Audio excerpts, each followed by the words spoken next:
ابن یوسف المعبر، جی یہ نام مطلب عام طور پہ یہ عرب میں ایسے نام ہوتے ہیں نا، جی جی تو پاکستان میں ایسا نام، اس کی کیا وجہ ہے؟ اصل میں یہ علم ہے خوابوں کی تعبیر کا، تو ٹھیک ہے، میں چونکہ اللہ رب العزت نے یہ علم دیا ہے، الحمدللہ۔ کئی لوگوں کو ایسے کئی دفعہ اندازہ ہو جاتا ہے کہ شاید حضرت یوسف علیہ السلام کی طرف منسوب کر کے اس بندے نے نام رکھا ہوا ہے، ٹھیک ہے، لیکن یہ حقیقت ہے کہ میرے والد صاحب کا نام یوسف تھا، یوسف، ٹھیک ہے، اور میں ان کا بیٹا ہوں۔ ابن کا عربی زبان میں معنی ہوتا ہے بیٹا، بیٹا، یوسف کا معنی ہوتا ہے یوسف، والد کا نام ہے، اور معبر اس کو کہتے ہیں جو یہ علم جانتا ہو، خوابوں کی تعبیر کا علم جانتا ہو، اس کو عربی زبان میں المعبر کہتے ہیں۔ ٹھیک ہے۔ اچھا، یہاں پہ میں ایک چیز ایڈ کر دوں کہ نو ڈاؤٹ پاکستان میں، دنیا بھر میں لوگ جہاں سے بھی تعلیم حاصل کرتے ہیں، ایک اچھی تعلیم ہوتی ہے، لیکن جب بھی آپ کسی بات کی اتھینٹسٹی پہ جاتے ہیں نا، تو بینگ اے مسلم ہمارا یہ ہوتا ہے کہ اچھا یار اگر وہاں سے آئے تو اور ہی بیسٹ ہوگی۔ تو آپ لوگوں کو بتا دوں کہ ان کی جو ڈگری ہے، ان کی جو ایجوکیشن ہے، یہ فاضل مدینہ یونیورسٹی سے ہے، وہاں سے انہوں نے ساری ایجوکیشن لی ہے۔ تو ابھی مزید آگے اس حوالے سے گپ شپ کرتے ہیں۔ شیخ صاحب، سب سے پہلے ہمیں یہ بتائیں کہ خواب ہیں کیا؟ مطلب کس چیز کو ہم خواب کہہ سکتے ہیں؟ آپ نے آنکھیں بند کیا، کچھ گھوم رہا ہے، کیا وہ بھی خواب ہے؟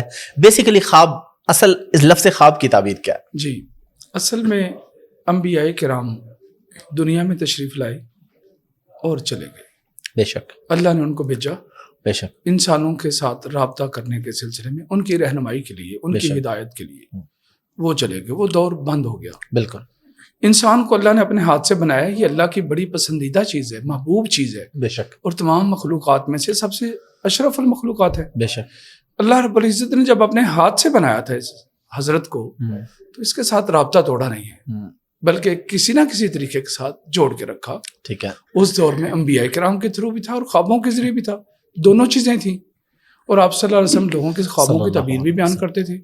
تو یہ اللہ کا انسان کے لیے ایک میسج ہے، ایک پیغام ہے کہ گاڈ آپ کو کیا، منزلیں دو ہیں، ایک وہ منزل ہے جس پر آپ اپنی مرضی سے پہنچنا چاہ رہے ہو سکتا ہے اس میں کچھ پرابلمس ہوں، اس میں کچھ دقت ہو، اس میں کچھ اچھا نہ ہو، تو اللہ رب العزت آپ کو آگاہ کر رہے ہیں یہ کام نہ کرو، یہ کرو۔ ایک منزل وہ ہے جہاں آپ پہنچنا چاہتے ہو، ایک وہ منزل ہے جس کی طرف اللہ آپ کو سمجھانا چاہ رہے ہیں کہ ایسے کرو، اور یہ سب کچھ خوابوں کے ذریعے اللہ تعالیٰ بیان کرتے ہیں، رہنمائی دیتے ہیں انسانوں کو۔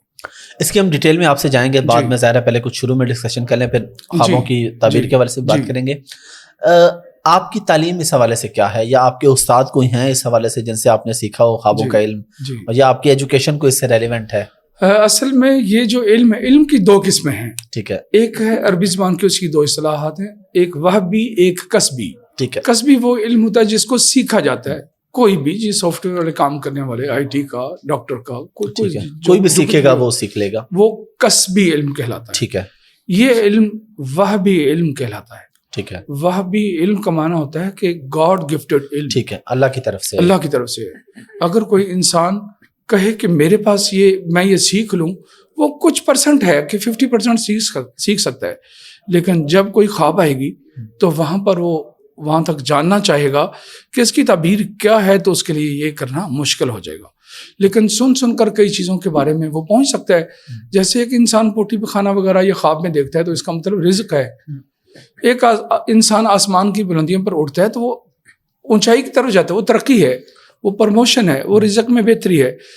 اس طرح کی یہ چیزیں فوج شدہ انسان کسی کو ملتا ہے، فوج شدہ انسان کو ملتا ہے، وہ کیا کہتا ہے، کیا لیتا ہے، کیا دیتا ہے، وہ کیا بات کرتا ہے، کچھ نہ کچھ اس میں میسج، یہ چند ایک۔ اسی طرح ایک انسان نے سانپ دیکھا خواب میں، وہ سانپ کیا کر رہا ہے، وہ آپ کے پیچھے بھاگ رہا ہے، آپ اس کو مار رہے ہو، وہ آپ کو ڈس رہا ہے، وہ چھوٹا ہے، بڑا ہے، کالا ہے، سفید ہے، کس طرح کا ہے۔ یعنی کہ اس کے جو ٹولز ہیں وہ بہت ہی غیر محدود ہیں،